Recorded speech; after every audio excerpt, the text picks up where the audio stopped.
In the land of eternal stone, where kings became gods and gods walked as men, history was carved in monuments and buried in sand.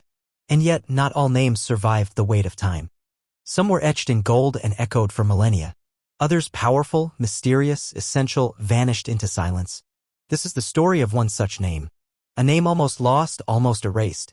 A name that once held Egypt together when all else was crumbling. Her name was Sobekneferu. But to understand her, one must first understand the man whose shadow she stepped out from. Amenemhat III was no ordinary pharaoh. He was not a warrior king drenched in the blood of conquest, nor a prophet bathed in divine fire. He was a builder, an engineer, a dreamer with the ambition of a god and the patience of stone. His reign during Egypt's 12th dynasty marked the height of the Middle Kingdom's golden age, a time of prosperity, innovation, and political mastery. He bent the Nile to his will. He carved canals into deserts, turned floodplains into farmland, raised temples from marsh and dust. Where others saw land, he saw geometry. Where others saw water, he saw infrastructure. The Fayum, a once barren basin west of the Nile, became his canvas. Here he redirected the river itself, transformed swamps into grain fields, and built a vast network of irrigation that fed a kingdom. But this was not his only monument. In the desert at Dashur, he raised a tomb of black stone unlike any the world had seen, a pyramid so complex, so secretive, it would be spoken of in whispers and feared by generations. The Greeks would call it the Labyrinth, a riddle of chambers and passages built not to invite but to deceive. And in its heart he buried not just his body, but his fears, his ambitions, and his legacy. Amenemhat III was the kind of pharaoh who sought to master the elements, not for glory, but for control. A man who could move a river but could not command his own lineage. A ruler whose power peaked in stone, but faltered in succession. And in the shadows of his works, a girl watched. She was not declared heir. She was not trained for the throne. She was raised among scrolls and secrets, studying not only the gods but the mechanisms of empire. She was taught to observe, to understand, to survive. Her name bore the mark of Sobek, the crocodile god of fertility and power, guardian of the Nile itself. Perhaps it was fate. Perhaps it was prophecy. Perhaps it was just irony. But when Egypt's gods grew quiet, when its kings grew old, when its crown sat cold and unclaimed, Sobekneferu emerged. Not as a queen, not as a daughter, as pharaoh. The first woman in recorded Egyptian history to rule alone with full powers of kingship. And then nothing. No tomb, no statue, no epic carved in temple walls. Only fragments, lost seals, shattered stele, a name scratched faintly into forgotten rock. Why? Why would the woman who held the most sacred title in the ancient world, Nswbd, he of the sedge and be erased? Why would a ruler who preserved Egypt in its most fragile moment be hidden by history? And what kind of power did she wield that others sought so thoroughly to forget her? This is not a story of conquest. It is not a story of romance. It is a story of silence, of stone, of water, of a dynasty's final breath and the woman who held it just long enough to prevent collapse. It is a story of a daughter walking the corridors of a labyrinth, not to escape, but to understand. Of a pharaoh who dreamed of immortality and a woman who learned how to let go. Of a kingdom on the edge of memory, and the one ruler who chose not to carve her name into eternity, but to preserve it in balance. This is the story of Amenemhat III, the pharaoh who built the Nile twice. And of Sobekneferu, the one who walked its banks after him, alone. Her legacy begins not with the sound of war drums, but with the soft lapping of water against crumbling stone. And if you listen closely in the corridors of ancient time, you may hear it still. She was born not into grandeur, but into silence. The kind of silence that hangs behind thick stone walls and lingers in the crevices of power, watching and waiting. Sobekneferu's earliest memories were not of lullabies or sun-drenched courtyards, but of the cool, smooth corridors of Hara where the light filtered in thin, narrow shafts and the air smelled faintly of dust and wet limestone. She did not know then that she was growing up in the very heart of her father's most audacious dream, a place the world would one day call the Labyrinth. Her father was Amenemhat, a king who reigned not merely with authority but with vision. He was not content with the traditions of his forebears. Where others built pyramids in mimicry of the Old Kingdom, he dared to shape the landscape itself. He looked at the Nile not only as a river but as a vessel of civilization. He dreamed of mastering it, of taming its floods and bending its rhythms to his will. And so he began in Fayum, carving canals, draining marshes, and erecting colossal constructions that seemed to grow out of the earth like living monuments. And at the heart of it all stood the labyrinth, his palace, his temple, his tomb. To Sobekneferu, the labyrinth was not a riddle or a myth, it was home. She roamed its passageways long before she understood what they were meant to symbolize. She ran her fingers along the carved bas-reliefs, studying the images of crocodiles, papyrus, lotus flowers, and gods with eyes like stars. The walls whispered to her in a language of shadows, telling stories of the Nile's birth, of the chaos before Ma'at, of kings who had come and gone and who would come again.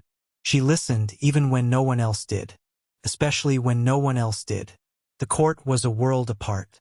It moved like a tide, always in motion, always murmuring. Viziers in linen robes, high priests with gold amulets, foreign envoys bearing lapis and cedar, all passed through her periphery. But she was rarely the center of attention. She was not the heir. Her half-brother, Amenemhat IV, had already been marked for that destiny, his name already invoked in ceremonial chants, his figure shadowing their father at festivals. Sobekneferu was watched, but not with hope. Rather, with curiosity, sometimes caution. A girl born of royal blood, yes, but a girl nonetheless. And in Egypt, kingship had always been a man's domain. Yet even as a child, she sensed her difference. While others reveled in the festivities of Opet or the ceremonies at Karnak, she lingered at the edges, observing the choreography of power. She studied how her father moved among his subjects, how he paused before answering a priest, how he gestured with his hands to emphasize a blessing or a decree. She noticed when he grew tired after inspecting the canal works, how he masked his exhaustion behind a smile. She memorized everything, not because she was told to, but because she knew she would need it. Her mother was a mystery, perhaps a minor wife, perhaps a priestess elevated by the king's favor. Sobekneferu never asked. The woman had long disappeared from the royal court by the time the girl was old enough to wonder. Her name absent from monuments, her titles buried under the weight of official silence. Sobekneferu often imagined her mother's voice in the wind that blew through the sycamores lining the canals. Soft, persistent, but never fully graspable. Instead, it was her father who shaped her world. Not through affection, he was not an affectionate man, but through ambition. Amenemhat was consumed with the notion of legacy. He knew that even the mightiest kings could be forgotten, their pyramids plundered, their names rubbed from stele. He saw permanence, and in Sobekneferu he saw perhaps not a successor, but a vessel through which his permanence might echo. As the labyrinth expanded, so too did her education. Tutors were brought from Thebes, Heliopolis, even from Nubia. She learned the ancient tongues, memorized the stories of the Ennead, mastered the geometry of pyramid construction, and dissected the symbolism of divine kingship. Her favorite lessons, however, were those on the old myths, the tales of Isis and Osiris, of Neith, of Hathor descending to the underworld. She often imagined herself as those goddesses, powerful not despite being women, but because of it. Her father rarely spoke to her directly about governance, but sometimes late at night he would summon her to his private chambers, where maps were spread across cedar tables and scrolls filled with reports from the gnomes lay in disarray. He would not look at her when he spoke, his eyes always on the papyrus, but his words were careful, deliberate.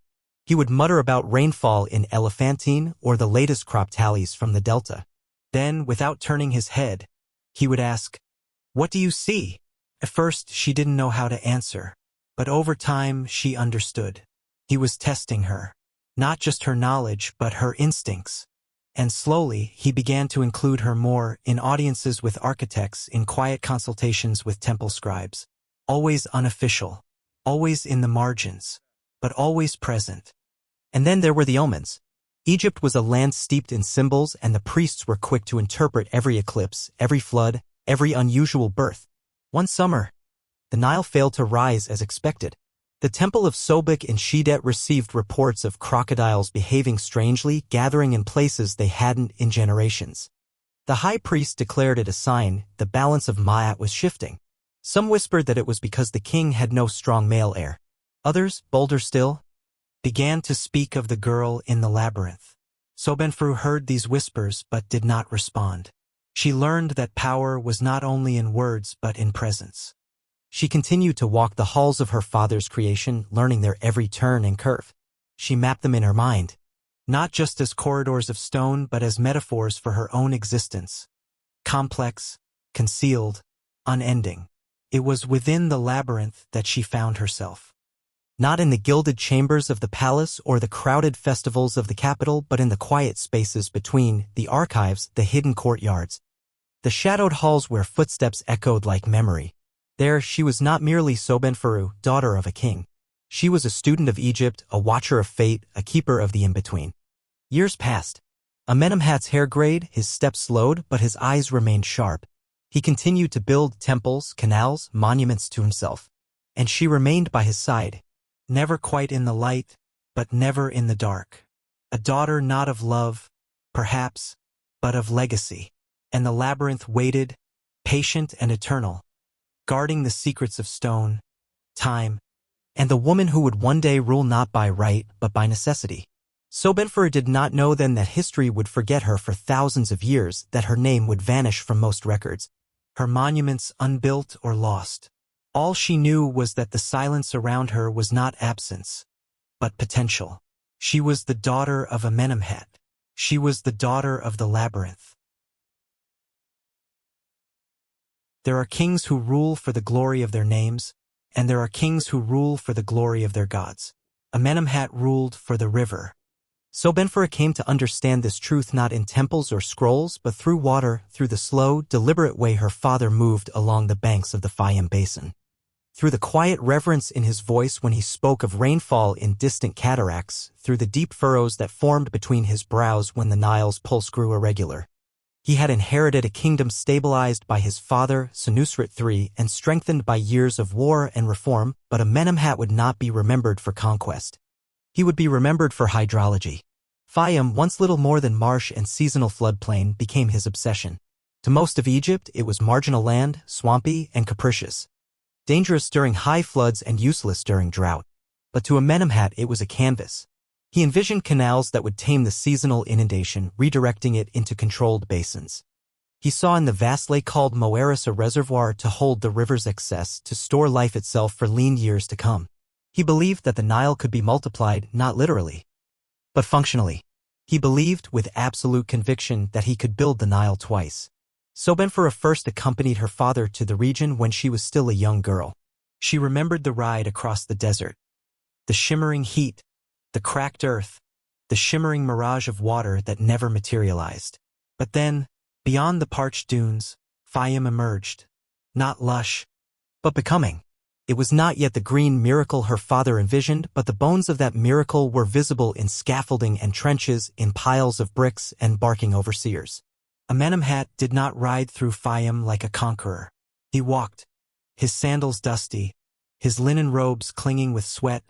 He moved among the workers, among the architects and surveyors, taking notes, asking questions, pointing to flaws in design. He did not wield a staff or wear a crown.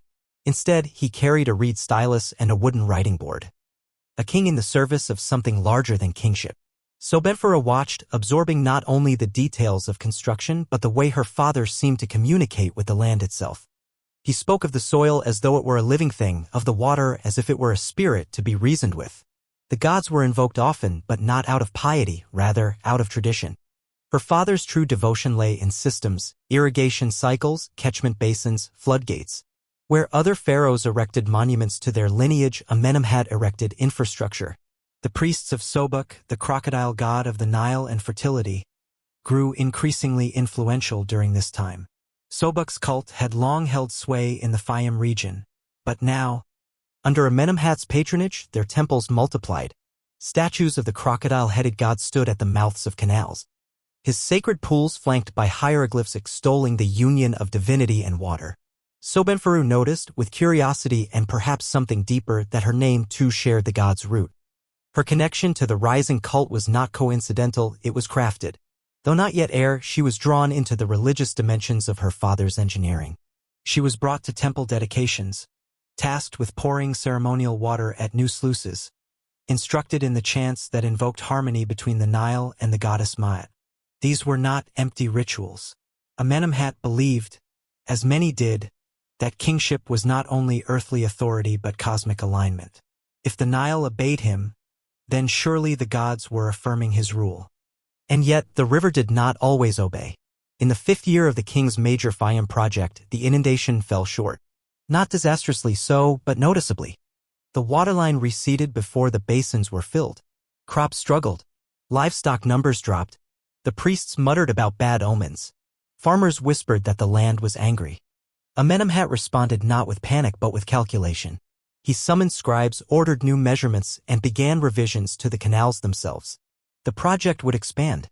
Lake Moeris would be deepened. Spillways widened. The king would not be denied. To Sobekneferu, the moment marked a shift not in policy but in posture. Her father, once merely ambitious, became driven.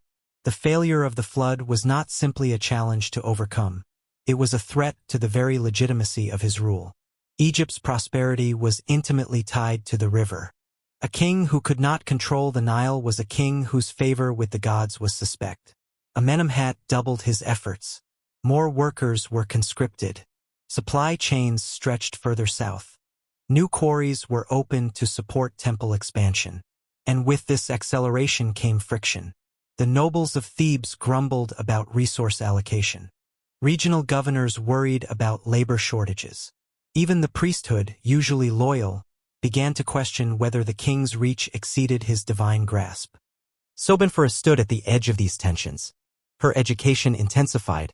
She was sent to study with temple scribes in Memphis, instructed by mathematicians in Heliopolis, and exposed to debates on theology and governance usually reserved for men. She absorbed it all, understanding that knowledge was not only power, it was armor. She began to collect stories, copying hymns and legal texts, creating a library of wisdom that grew in secret corners of the labyrinth. She also began to see the cost of empire. On subsequent visits to Fayum, she noticed the workers moving more slowly, their bodies thin, their eyes dull. The overseers barked louder. The air was heavier, not just with heat but with weariness. The glory of Amenemhat's vision was real, but it was bought with blood and sweat, and the burden of its execution was growing. Her father, however, remained relentless. He spoke now of creating a new canal that would connect to the Nile's deepest channel. He spoke of building new temples to Sobek that would rival those of Ra. He spoke of divine dreams, in which the river god appeared to him and promised favor if only he completed the sacred geometry of the land. Sobekneferu did not know whether her father truly believed these visions or whether he was crafting a myth to sustain his momentum. It did not matter. Belief in Egypt was often a tool more than a truth. One night, while camped near the basin's edge, she awoke to find her father alone, seated near the water, watching the moon reflect off its surface. He did not speak. She did not approach. She only watched him from a distance, the silhouette of a man who had conquered enemies, outlived rivals, and now waged war against the elements themselves. He looked in that moment not triumphant but burdened, as if the river had become his god and his curse. And yet he succeeded. Within a decade, the transformation of Fayum was undeniable. Where once there was swamp and dust, there were now fields of wheat, vineyards, and lotus ponds. Fish thrived in man-made lakes. Grain stores overflowed. Egypt's population swelled. Foreign envoys arrived bearing tribute not out of fear, but out of awe. The king had not merely ruled the Nile, he had multiplied it. Amenemhat's titles grew accordingly. He became the one who opens the waters, beloved of Sobek, master of the double basin. His image was carved into the stone gateways of Fayum, arms outstretched, pouring eternal water from sacred vessels. His likeness appeared alongside the gods, not beneath them. But Sobekneferu knew there was a cost. Her father aged faster now. His hands, once steady, began to tremble. He coughed more often. The long journeys to the basin tired him. And while the land had flourished, the people had grown restless. The priests, increasingly powerful under the cult of Sobek, began to speak of portents and succession. Amenemhat IV, though named co-regent, was often absent, uninterested, or overwhelmed. The question of inheritance, of continuity, hovered over the court like a storm cloud. Sobekneferu did not speak of her ambitions. She still had none. But she studied the cracks forming in the palace walls, both literal and metaphorical. She knew that dynasties did not collapse in a single night. They unraveled, thread by thread. When the weave was too tight, too dependent on one hand, one mind, one river, she walked once more along the canals her father had made. They shimmered in the sun, perfect lines of blue slicing through green. Birds sang. Farmers bowed in gratitude. The miracle was real. But in the stillness, she heard the undertow, the pull of a future unspoken. Amenemhat had built the Nile twice, and someday someone would have to keep it from breaking. There were stones in Egypt darker than night, darker even than the ink that stained papyrus with royal decrees. They came from the deep quarries, pulled from the belly of the earth where no sunlight reached, forged in silence by laborers who seldom saw the sky. Amenemhat chose the stone for his final resting place. He called it sacred. He called it eternal. But to Sobekneferu, it looked like grief solidified. The Black Pyramid at Dashur began as a vision, not of grandeur, but of reinvention. The pyramids of the Old Kingdom had stood as stairways to the gods, symbols of eternity carved in white limestone and gold. But Amenemhat wanted something different. He wanted permanence that did not dazzle but endured, something that would resist wind and sand, theft and time. He turned to black basalt, to core bricks sealed with clay and gypsum, to a structure that rose like a monolith of defiance against death itself. Sobekneferu was present from the beginning. She stood beside her father as the foundation was laid, as offerings were made to Ta and Anubis, as astronomers aligned the base with the cardinal points of the earth. She listened to the priests chant blessings over each stone, listened to the overseers call out progress with ritual precision. But she also heard what they did not say, the doubts, the murmurs of unease. There was something strange about this pyramid. Its proportions were correct, its geometry flawless, but it felt heavy in a way that had nothing to do with its mass, as if it bore the weight not of legacy, but of secrets. Construction continued with relentless speed. Amenemhat had grown increasingly consumed by the idea of death, not the fear of it, but the management of it. He commissioned elaborate false passageways and blind chambers. He instructed architects to design corridors that looped back upon themselves, that led nowhere, that tricked the eye and the spirit alike. He spoke of thieves and desecrators, of priests who might betray his tomb to hungry dynasties. He wanted a structure that would deceive, not welcome. The Black Pyramid was not a temple. It was a trap. Sobekneferu watched her father change during this time. The man who had once knelt beside the Nile's edge to test soil with his fingers now spent hours alone in chamber blueprints, measuring angles, muttering to himself. He grew thinner. His eyes darkened. He began to speak less in council meetings, relying instead on viziers and scribes to carry out his will. Amenemhat IV, meanwhile, was named co-regent more publicly, standing beside the aging king at festivals and coronations. But Sobekneferu saw what others did not: her brother's discomfort, his avoidance of duty, his lack of grasp on the mechanisms of rule. Despite this, no one looked to her. Her presence was tolerated, even welcomed in private consultation, but she remained unofficial. A woman with no title, no clear claim, no allies beyond her own intellect. Still, she observed. She recorded. And she waited. The pyramid rose steadily. Its black core loomed against the desert sky, casting shadows longer than those of the obelisks nearby. Workers spoke of strange noises within the structure, of stones shifting in the night, of animals refusing to cross its path. The high priest of Thoth declared it a sacred anomaly, a place where the boundary between worlds had thinned. Sobekneferu wondered if that boundary had been thinned or torn.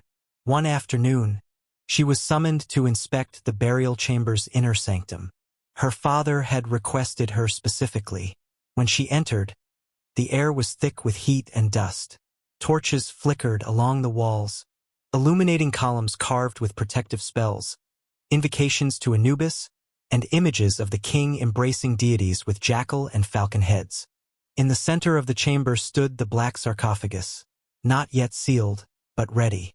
Amenemhat stood beside it, one hand resting on its rim, the other gesturing to a series of symbols along the northern wall. He spoke slowly, pointing out each hieroglyph with care, explaining how the spells would guide his Ka through the underworld. how the false passages would mislead his enemies, how the stone would preserve him long after time itself had decayed. But his voice trembled, not with fear, with urgency. Sobekneferu listened, nodded, asked questions. She traced the glyphs with her fingers, felt their grooves in the stone. But she was not thinking about eternity. She was thinking about now. About a king who had given everything to a dream of control, who had conquered the Nile but not his own mortality. She was thinking about her brother, absent again, citing temple obligations that no one believed. She was thinking about the dynasty, its weight, its cracks, its fragile scaffolding built on rituals and silence. Later, as she exited the pyramid, she paused and looked back. The structure was massive, imposing, a fortress masquerading as a tomb. It absorbed the sunlight rather than reflecting it. It did not gleam like the Great Pyramid of Khufu. It did not beckon like the Step Pyramid of Djoser. It loomed. It warned. It waited. Rumors began to spread not long after. That the pyramid was unstable, that cracks had formed near its core, that its interior chambers were sinking. Some said it was cursed. Others whispered that the gods disapproved of its design, that it was too clever, too deceptive, that Amenemhat had tried to outwit the divine order. The priests of Ammonius, increasingly influential in Thebes, expressed concern. Quietly, formally. But the implication was clear: the king was tampering with forces better left untouched. Amenemhat ignored them. Or perhaps he heard them and chose to push forward anyway. He ordered reinforcements, new materials. He summoned foreign engineers from Byblos and Kush. He restructured the burial chamber with a new kind of vaulting, experimental, untested. He called it innovation. His detractors called it desperation. Sobekneferu called it something else. Legacy panic. She had seen it before, in other forms. In nobles who built statues of themselves on every column. In generals who renamed towns after their victories. In scribes who reworded histories to cast themselves in a better light. But in her father it was different. It was not vanity. It was fear. Not fear of death, but of oblivion. She began to collect fragments, notes from architects, plans discarded in favor of newer ones, early drafts of tomb inscriptions. She noticed discrepancies, revisions, shifts in tone. At first, they were small, an omitted title here, a new symbol added there. But gradually they revealed something more profound, a change in how Amenemhat wanted to be remembered. He had once called himself Beloved of Sobek. Now the titles favored were Lord of Waters, Master of the Labyrinth, Builder of Shadows. His relationship with the gods grew more ambiguous. He no longer invoked Ra as often. He favored older, more obscure deities, Wepwawet, Sia, gods of knowledge and transition. He seemed to see himself less as a servant of the divine and more as a counterpart. This troubled Sobekneferu. Not because she feared her father's soul was in danger, she did not share the priest's literalism, but because she saw how history could warp even the greatest of rulers. A king could begin as a restorer of balance and end as a cautionary tale. She did not want her father's memory to become that. But she said nothing. Not yet. The time for speaking would come. For now. She walked the dark passages of the Black Pyramid, studied its maze-like structure, memorized its design. She imagined how future generations would interpret it. Would they see it as a triumph? A failure? A mystery? Amenemhat had built a monument unlike any other.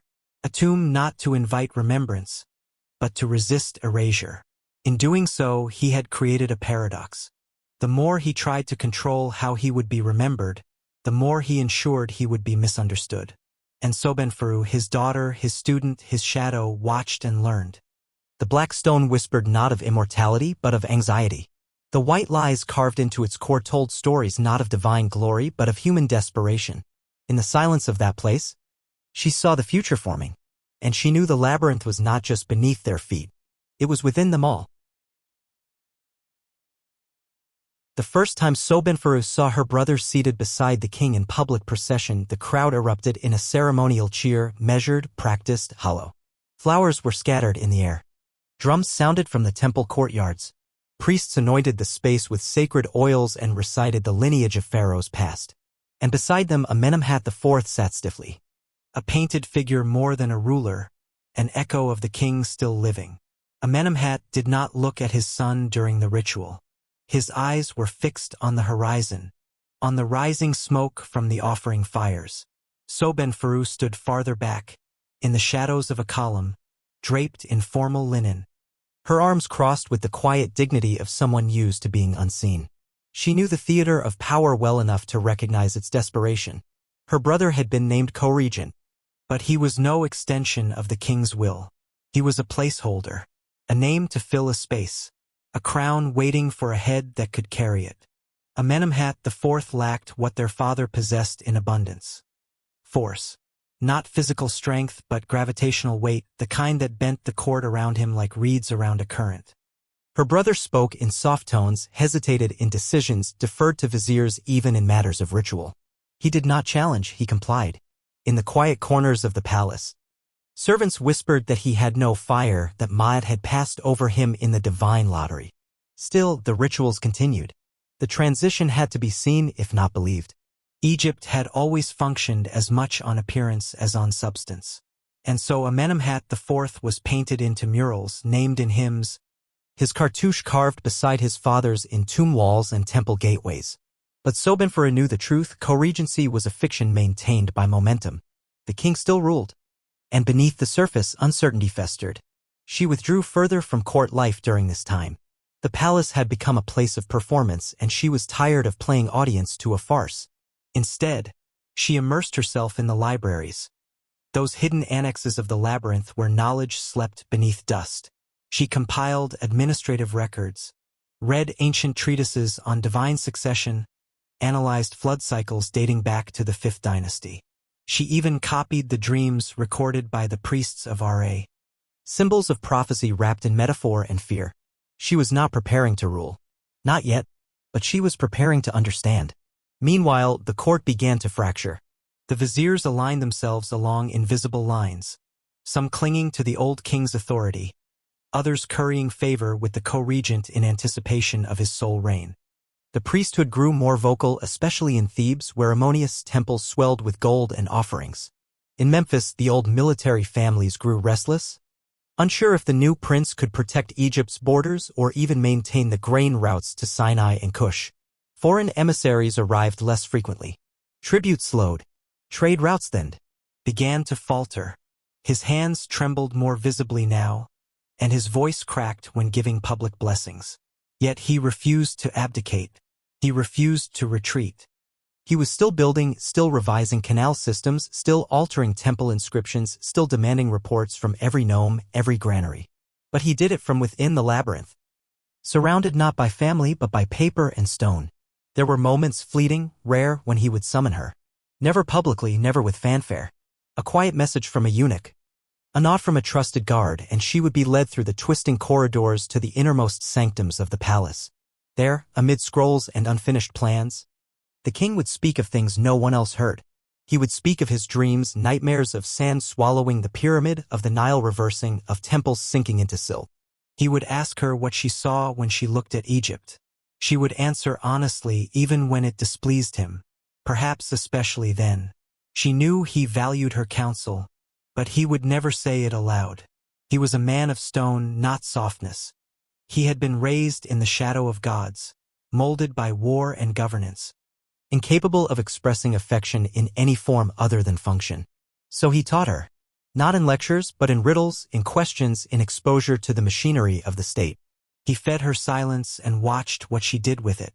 In time, Sobekneferu began to feel less like a daughter and more like a reflection, an alternate version of the ruler he might have been, had Egypt allowed a woman to wear the full regalia of kingship.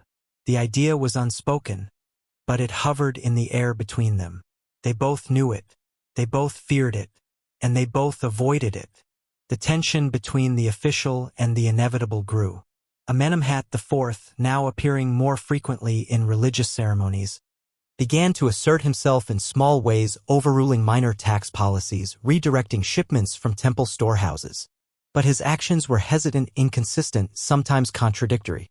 The court noted his presence, but it did not follow his lead. The weight of the double crown was too much for a man who did not believe he had earned it. Sobekneferu watched all this unfold with a strange sense of distance. She felt like a ghost in her own lineage, a wraith moving through archives and ancestral halls, known but unacknowledged. Even her servants referred to her in whispers. They bowed low, treated her with reverence, but never looked her fully in the eye. It was as if they sensed what she was becoming, not a queen, not a consort, but something that did not yet have a name. There were no precedents, no script. The few women who had ruled in the past had done so in regency or in crisis, their names often expunged by those who followed. Egypt was a civilization built on lineage, but also on erasure. And Sobekneferu knew that history was written not in ink, but in approval. Still, she studied. She traveled quietly to Thebes, observing the power of Ammonius priests. She met with merchants in the delta to understand the movement of grain and oil. She questioned astrologers about omens and engineers about aqueducts. She listened more than she spoke. She catalogued the machinery of empire, preparing not to inherit it, but to stabilize it when it fell. Because it was falling. Not dramatically. Not with a coup or invasion. But with entropy. With silence. With absence. Her brother's reign, though nominal, was inert. Her father, though still powerful, was fading. The nobles whispered. The priests maneuvered. The people waited. And in that waiting, Sobekneferu walked the halls of the Labyrinth. Not as a child, but as a sentinel. She remembered every twist of its corridors. Every chamber built to confuse the senses. She realized that the entire kingdom had become a maze. Not of stone, but of loyalty, of law, of succession. And in that maze, she moved alone, a ghost among the living, a woman without a future, watching as the present eroded beneath her feet. The crown loomed not as a gift, but as a question. And no one dared to ask it aloud.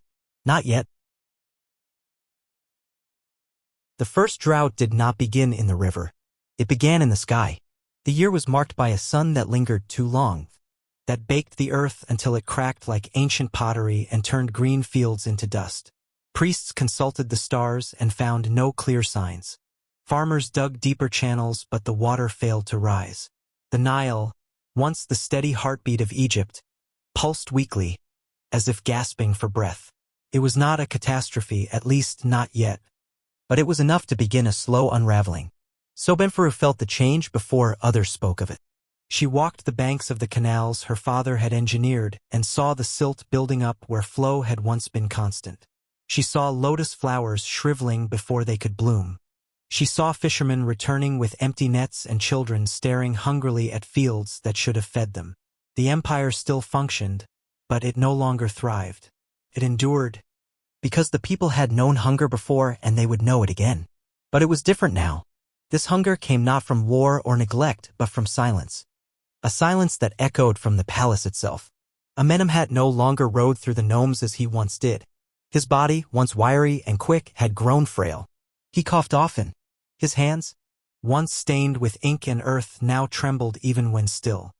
He confined himself to the labyrinth, emerging only for the most sacred ceremonies, and even then only briefly, like a shadow crossing the sun. Rumor spread not of his death, but of his absence. And in Egypt, an absent king was no king at all. Amenemhat IV, though co-regent, did not rise to fill the void. He made proclamations, but they carried little weight. His name was spoken in the temples, but without fervor. His visits to regional governors felt more like apologies than commands. When he sat on the throne, he did not inhabit it. The divine fire, the ba that was said to descend into each ruler, seemed to have passed him over entirely. The people noticed. The court noticed. Sobekneferu, most of all, noticed. She remained on the periphery, as she always had. Not hidden, not forbidden, simply ignored. A woman of royal blood, but no official role, no title, no voice in the halls of power. Yet she walked those halls with purpose. She knew the scribes by name. She understood the temple accounting records better than the treasurers who guarded them. She read the weather reports from Elephantine and the complaints from Nubian border outposts. And she saw the pattern forming. A drought not just of water, but of will. Egypt was drying from within. The priests spoke of imbalance. Ma'at, the divine order, was fraying. Some whispered that the gods were displeased. Others blamed foreign merchants, polluted rituals, or even curses unearthed from old tombs. But Sobekneferu saw no need for mysticism. The truth was simpler, harsher. The system was breaking down. A king too old to rule. A successor too weak to lead. A bureaucracy bloated and brittle. and a people who had forgotten what leadership felt like. She returned to the Fayum basin, now visibly withering. The once lush fields of barley and flax stood bare. Irrigation ditches cracked open like wounds. The sacred crocodiles of Sobek, once plump and revered, now lay sluggish in muddy pools. At the temple of Shedet, she watched a priest pour wine over a stone altar and whisper a blessing that no longer rang true. The people bowed out of habit, not belief. She walked alone to the edge of Lake Moeris, which had receded by many cubits. The wind carried the scent of rot and salt. The lake, once her father's triumph, looked now like a mirror held up to failure. She thought of how many men had died carving canals, of how much labor had been poured into a dream that now dried beneath the sun. Not because the vision had been flawed, but because no one remained to sustain it. That night, she stood at the highest point of the labyrinth and looked south. The stars were blurred by desert haze. Fires burned low across the city. She thought of her father, still within these walls, breathing but diminished. She thought of her brother, wandering through rituals like a ghost unaware of his death. And she thought of herself, still nameless in the official records, still voiceless in state decrees, but more present than either of them. And then the omens began. Not divine signs, but human ones. A shipment of grain from the delta went missing, stolen, or lost. A scribe in Abydos forged tax records to hide local revolt. A minor governor in the eastern desert declared autonomy and closed trade routes. These were not disasters. They were cracks. Cracks that widened with each sunrise. The priests of Thebes, sensing weakness, began to prepare for change. They emphasized the greatness of Ammonius, not the king. Their festivals grew larger, louder, independent. In Memphis, military families called for stronger leadership. In the Red Land, the nomads stirred. The court remained intact, but the center no longer held. Sobekneferu returned to the archives. She read the accounts of past collapses, the old kingdom's slow death, the interregnum after the 6th Dynasty, the rise of local warlords in the 9th. She saw the pattern again and again. Greatness followed by stagnation, vision followed by neglect. And always, in the end, a woman left to carry the burden, remembered only as a footnote if remembered at all. She did not ask for the crown. She did not dream of it. But she began to prepare for it, not out of ambition, but out of necessity. She studied inheritance laws, obscure rites from Abydos, old traditions predating even Narmer. She found precedents, rare but real, of women who held power not as consorts but as sovereigns. She did not record her findings.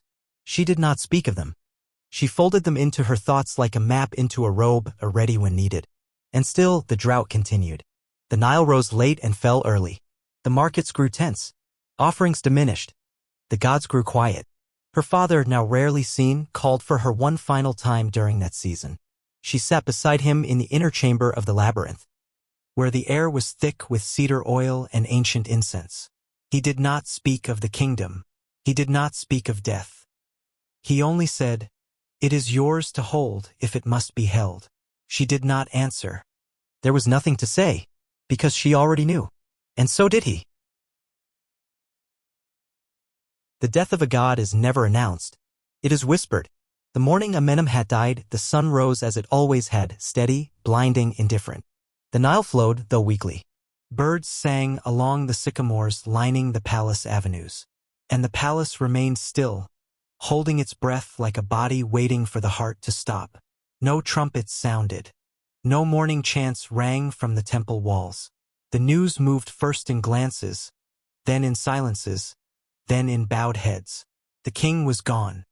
The god who had walked among them for nearly half a century had taken his final breath. Sobekneferu stood in the corridor outside the chamber where he had passed, alone except for a single eunuch who would not meet her eyes. She had known this moment would come. She had prepared for it in scrolls, in strategy, in solitude. But preparation did not soften reality. Her father, the builder of rivers, the master of stone, the king of illusions, was gone. Not in fire or war or glory, but in quiet. His body yielding finally to time after defying it for so long. The court responded with a choreography rehearsed for years. Priests of Anubis emerged from the inner sanctums with incense and oil. Embalmers, masked and silent, moved into place. Viziers summoned scribes. Scrolls were unrolled. The rituals of royal death began. Amenemhat would be washed in natron, wrapped in linen.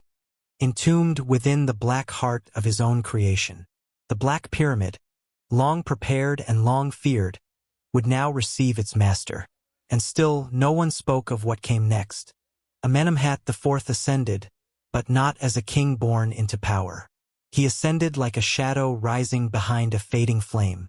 His coronation, rushed and muted, took place beneath veils of incense. The people gathered. The priests chanted. The crown was placed upon his head. But no cheer rose from the crowd. No voice called out in joy. It was a formality wrapped in ritual. A gesture to preserve the illusion of continuity. Sobekneferu watched the ceremony from the periphery, her face unreadable, her posture impeccable. She stood not among the nobles, but among the scribes, where she had always felt most aligned. From there, she saw everything. The crack in the facade, the faltering cadence of her brother's voice during the invocation, the nervous glance of the high priest when Amenemhat IV fumbled the sacred amulet, the way the crowd dispersed not with reverence but with relief. A vacuum had formed, and they were trying to fill it with dust and hymns. Her brother governed with hesitation. His first proclamations were echoes of their father's last. He made no sweeping changes, no declarations of new order. He maintained, preserved, deferred. But Egypt, like the Nile, did not wait. Problems that had once been pushed aside returned now with urgency. Grain shortages worsened. Border patrols reported banditry. The eastern mines sent no shipments. Tribute from Nubia arrived late, if at all. And the temples, especially in Thebes, grew bolder, hosting festivals that rivaled royal processions, drawing the people away from palace ritual and toward divine spectacle. Amenemhat IV answered with offerings, more gold to Ammonius, more cattle to Ra. He bled the treasury into appeasement, hoping devotion would substitute for strength. But faith is not bought. It is commanded. And his voice, when raised, never became a command. Sobekneferu remained quiet. She walked the palace corridors like a spirit tethered by duty. She received no formal position, no seal, no acknowledgement in royal proclamations. But officials sought her advice. Generals consulted her maps. Temple scribes brought her their reports in secret. When famine threatened the lower nomes, she quietly rerouted shipments from surplus reserves in the Fayum. When unrest stirred in the Delta, she sent envoys before soldiers, avoiding bloodshed. Her work was invisible but effective. The court spoke of her in hushed tones. The common people barely knew her name. But Egypt, in its most vulnerable moments, moved by her unseen hand. The pyramid that had swallowed her father remained sealed, its passages now silent. Some said the structure was cursed, that the king's soul, trapped by his own designs, could not ascend. Others claimed that a jackal had been seen circling the site, a sign that Anubis rejected the offering. But Sobekneferu dismissed the talk. She did not need myth to explain what was happening. Her father's death had not unbalanced the cosmos. It had unmasked it. The crown, once radiant with divine certainty, now sat like lead on a trembling head. Amenemhat IV weakened quickly. Perhaps it was the weight of expectation. Perhaps it was the isolation of command. Or perhaps, like the old structures now crumbling across the Delta, he had never been built to last. He began missing audiences, delegated decisions to viziers who deferred them again. He was seen less often in public, his face pale, his movements slow. The priests grew uneasy, the people restless. And then came the dream. A high priest of Ammonius declared that he had received a vision. A woman, veiled in starlight, standing upon the banks of a dry river, holding a lotus that bloomed in flame. The dream spread quickly. Some dismissed it. Others saw it as prophecy. But among the court, whispers began to circle like vultures. A woman. Not a queen. Not a consort. A sovereign. Sobekneferu did not speak of the dream, but she felt its weight. She had long been walking a line between obscurity and obligation. Now that line was crumbling beneath her feet. She returned once more to the labyrinth, walking its silent corridors, touching the walls where her father's breath still lingered in the dust. She stood in the central chamber where he had spoken to her last, where he had said the words she had never forgotten. It is yours to hold if it must be held. She did not want the crown. Not in the way others did. Not as a prize or symbol. She wanted stability, continuity. She wanted Egypt to hold. But her brother would not. His death came without warning. No illness, no battle, no intrigue that could be proven. He was simply found lifeless in his chambers, his heart still, his body untouched. The priests said it was the gods. The court said it was grief. The people said nothing at all. And so the throne stood empty, and all eyes turned to her. The throne stood in silence, not vacant, never truly vacant, but waiting, like a scale unbalanced, like a question yet unanswered. The body of Amenemhat IV had not yet cooled when the whispers began. His reign, brief and ineffective, left no heirs, no strong ministers, no lasting decrees. There was no mourning in the streets, no mass weeping in the temples. His death was not a rupture but a release of tension, of uncertainty, of the illusion that the line of succession remained intact. Egypt, always so reliant on continuity, found itself staring into a void. And in that void, a name resurfaced. Sobekneferu came first in cautious tones. Among scribes who had read her annotations in margins. Among soldiers who remembered her quiet visits to border forts. Among priests who had once dismissed her as a royal afterthought, but now recalled her presence in ritual, her knowledge of the old rites, her name, rooted in the god of the river himself. It came like a current beneath still water, gathering force beneath the surface. And then it broke. The council convened not in triumph but in necessity. The oldest vizier, face lined with a lifetime of deference, posed the question none had dared to voice before: could a woman ascend? Not as consort, not as regent, but as pharaoh. Precedents were few and distant, names worn thin by centuries. Nitocris? Perhaps. Mernith? Perhaps. But no one like her. No one with such proximity to a living dynasty, such direct blood to Amenemhat, such deep entwinement with the machinery of rule. Her name had never been carved on obelisks. She had never been praised in temple hymns. But she had ruled in shadows and margins, and now the light fell fully upon her. Sobekneferu did not seek the throne. She did not lobby, plead, or bargain. She answered a summons. She walked into the chamber where the double crown rested, white of Upper Egypt, red of Lower, nestled side by side like two beasts long at war now forced into unity. The priests awaited her. The military held its breath. The scribes dipped their reeds in fresh ink. And she spoke no words. Instead, she stepped forward. Her coronation was not like those before. There was no triumphant procession, no parade through Thebes, no crocodiles released into the river. It was conducted in a secluded temple, among stone and shadow, the rituals half ancient, half invented. She was anointed with sacred oil. She was presented with the crook and flail. Her name was inscribed within the cartouche not as queen, but as Nsw Biddy, he of the sedge and bee. Pharaoh. Not daughter. Not sister. Not wife. Ruler. The silence did not break, it deepened. Egypt held its breath, unsure what to make of what it had done. A woman now wore the mantle of Horus, of Ra, of Osiris reborn. A woman stood in the sanctuary of kings. There was no revolt, no celebration, only stillness. The throne, once draped in silence, was now its embodiment. Sobekneferu took no consort. She appointed no heir. She moved quickly to affirm her authority not through decrees but through action. The granaries reopened. The border patrols were reinforced. Tribute resumed from Nubia. She repaired temples, not with grandeur but with precision. She replaced statues of Amenemhat IV with those of her father, restoring the memory that had nearly been lost. But she did not build new monuments. She did not carve her name into every lintel. She did not proclaim herself chosen by the gods. She ruled as though she knew her time was borrowed, not stolen but extended. An epilogue, not a new chapter. She walked the palace halls now not as a ghost, but as the living echo of an age already past. The nobles, uneasy, bowed lower. The priests, cautious, offered more frequent prayers. The people, uncertain, watched her pass with widened eyes. But she did not seek their worship. She sought their stability. She knew that a dynasty could not be revived by spectacle, only sustained by order. She made offerings at the temples of Sobek, reaffirming her name's divine roots. She visited the irrigation works in Fayum, inspecting the canals once dug by her father's will. She consulted engineers, restored flood markers, and redirected resources to the suffering gnomes. She acted not as a visionary but as a steward of land, of memory, of time itself. She never entered the Black Pyramid again. She sent offerings to its gates.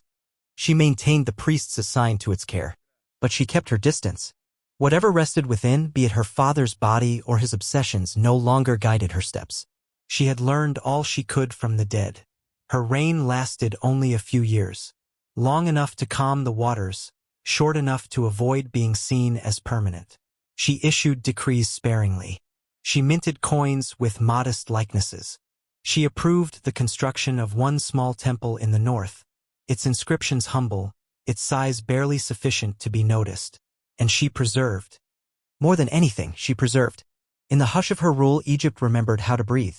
It did not flourish. It did not conquer. But it endured.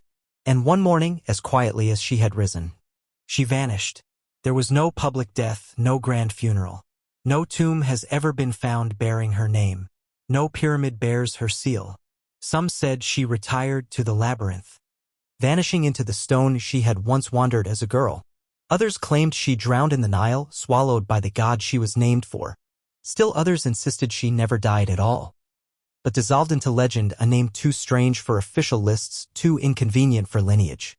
But she had ruled, and for a time the throne had been silent no longer.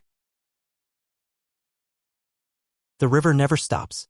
Even when it thins, even when it starves the land, it moves, carving new paths, washing away the old.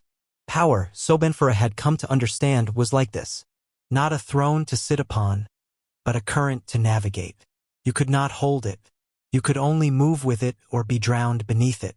In the early years of her reign, Sobekneferu made no proclamations of renewal.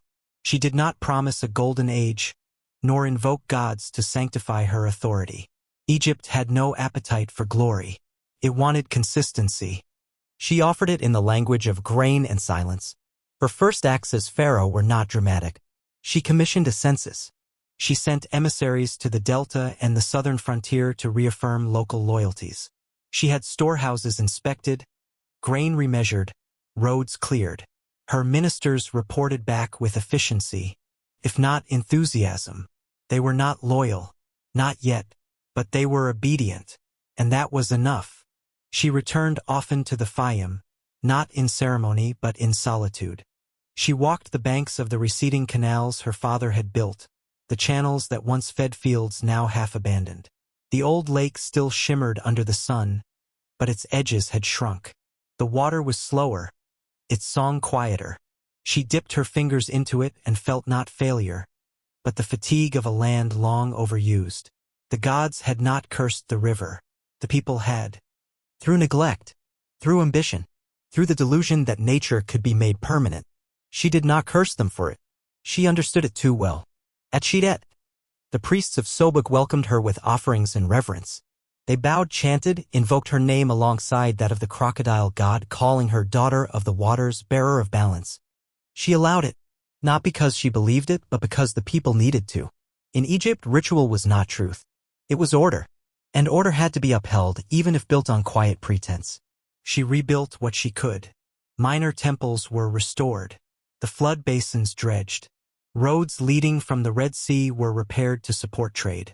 She issued royal seals for grain transport to bypass corrupt middlemen. Her attention to detail became legendary among her scribes. She read everything. She signed only what was necessary. She did not rule by presence but by influence. Still, resistance remained. The priests of Ammonius in Thebes grew wary. Her lack of public devotion to their god unsettled them. They had grown accustomed to being co-rulers in the final decades of the 12th Dynasty. Her refusal to fund yet another golden pylon or to add her name to their temple lintels was interpreted as heresy. They did not challenge her directly, but they waited. For weakness, for misstep, for time. She gave them none. She ruled with restraint so severe it became its own kind of power. Her court shrank in size. Her festivals shortened. Lavish royal banquets became rare. She wore the crown but seldom the ornamental robes of ceremony. The people whispered she was more priestess than pharaoh, more steward than sovereign. But none denied that the kingdom was steady. Even as the river struggled, even as foreign envoys tested her patience, Egypt endured. That endurance was her reign. She visited Memphis once, standing alone on the steps of the great temple Ptah. She made no speech. She offered a small statue of herself, not in full regalia, but in simple linen, head lowered. The image shocked the priests. It showed humility, restraint. A pharaoh not demanding worship but acknowledging limitation. Some called it weakness. Others saw it for what it was, a redefinition of kingship. She understood, perhaps better than any of her predecessors, that grandeur was fleeting. Pyramids collapsed. Statues were buried. Names were scratched out and rewritten. What endured was not stone, but continuity. Not conquest, but caution. Her reign, though short, became a pattern of quiet decisions. She limited military expeditions. She avoided foreign entanglements. She refused to engage in temple politics. She focused instead on internal systems: food, water, transport, justice. She treated the kingdom like a vessel with hairline cracks. Her job was not to sail it into glory but to keep it from sinking. And through it all, she returned to the labyrinth. The structure, now aging and weathered, remained the symbolic heart of her rule. Not a palace, not a tomb, a metaphor. It had always been that. A place of turns and dead ends, of secrets and redirections, of knowing that the shortest path was often not the safest. She walked its corridors alone at night, listening to the wind between stones. She remembered her childhood footsteps, her father's voice echoing in the distant chambers, the silence after his death. In the center of the labyrinth, there was no throne, just a flat stone slab once used for offerings. She sat there often, her robes folded around her, her gaze on the ceiling where stars had once been painted and now were faded by time. She did not pray. She did not plan. She simply listened, because the river too had its silence. And in that silence she heard what others could not: the subtle shifts in power, the rising tensions at the edges of the gnomes, the fatigue in her advisor's eyes. Egypt was holding, but barely. The 12th Dynasty, for all its splendor, had reached its end.